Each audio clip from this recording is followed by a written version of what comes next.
Voici le fleuve Euphrate, en 2020. Et voici le fleuve Euphrate, maintenant. Alors, pourquoi est-ce que c'est le terme le plus recherché par les chrétiens en ce moment? Et quelle est cette découverte bizarre sous terre, que des locaux ont fait à la ceinture d'un fleuve? Asseyez-vous et bouclez votre ceinture, car je vais vous amener dans un voyage dangereux. Il y a plus de 2000 ans, la Bible a prédit que ce vaste fleuve de 2800 km de long, et de plus de 2 km de large, serait totalement asséché.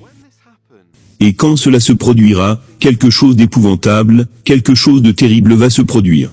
La Bible dit, alors le sixième ange versa sa coupe sur le grand fleuve, l'Euphrate, et son eau tarit, pour préparer la voie aux rois qui viennent de l'Orient.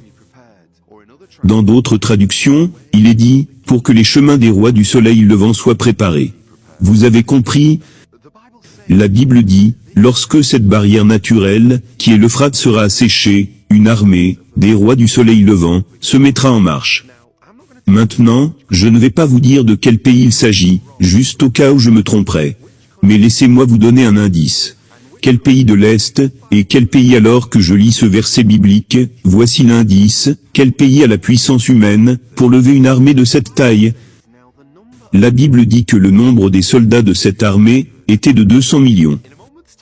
Dans un instant, je vais vous montrer cette séquence inoubliable de l'Euphrate.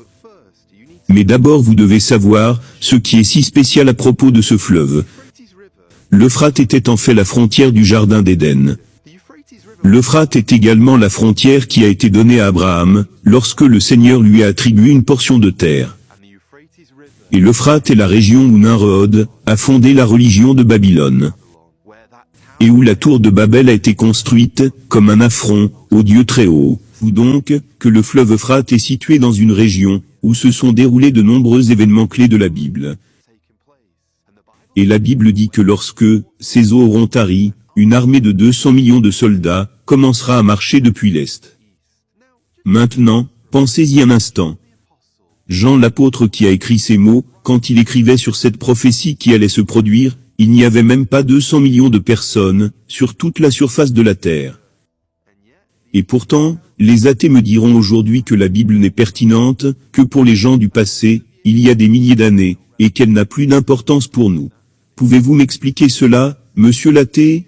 Mais juste quand vous pensiez que cette prophétie ne pouvait pas être plus terrifiante, écoutez ceci.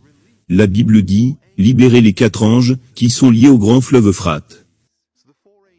Les 4 anges qui avaient été préparés, pour l'heure, le jour, le mois et l'année, seront libérés pour tuer un tiers de l'humanité. J'ai entendu certaines personnes dire, que cette séquence bizarre que je vais vous montrer, est un enregistrement de ces anges déchus. Je n'en suis pas si sûr. Mais je sais une chose, ce fleuve détient certainement de nombreux secrets spirituels. Et quand ce fleuve va s'assécher, 4 anges, les 4 anges qui étaient autrefois dans le paradis, les 4 anges qui ont été enchaînés, sous la surface de cette eau, pendant des milliers d'années, les 4 anges qui ont eu la plus longue peine de prison, seront un jour libérés. Et quand ils seront libres, ce ne sera pas très joli pour l'humanité. Pourquoi est-ce si mauvais? Parce que lorsque ces 4 anges seront libérés, ils seront les capitaines de cette énorme armée orientale. Et la Bible dit qu'ils auront le pouvoir d'exterminer un tiers de l'humanité. Donc si nous additionnons tous les jugements de l'Apocalypse, toutes les choses terribles, qui vont se produire dans la tribulation jusque-là, cela signifie que 50% de la population aura disparu. Et si cela devait se produire maintenant aujourd'hui, cela signifierait que plus de 4 milliards d'âmes seraient éliminées, pratiquement du jour au lendemain. Je me demande maintenant, si quelqu'un se pose la même question que moi. Qui sont ces 4 anges déchus? Quelle est leur identité? Eh bien, personnellement, je crois que ce sont les mêmes anges déchus, que ceux décrits dans le livre de Jude. Ce sont les mêmes anges, dont il est question dans 2 Pierre chapitre 2, qui sont allés vers les filles des hommes, parce qu'ils ont vu qu'elles étaient belles. Ils sont allés vers ces femmes, et ont eu des relations intimes abjectes. Et de ces relations sont nées de ces créatures hybrides, dont j'ai parlé en détail dans cette vidéo. Et quand Dieu a vu cela, il était en colère contre les fils des hommes. Alors il amena le déluge sur la terre. Mais qu'a-t-il fait de ces anges? Eh bien, L'Écriture dit qu'il les a mis dans des chaînes de ténèbres lugubres. La raison pour cela, parce qu'ils ont outrepassé leurs frontières. Et c'est ce que le fleuve Euphrate représente, comme frontière.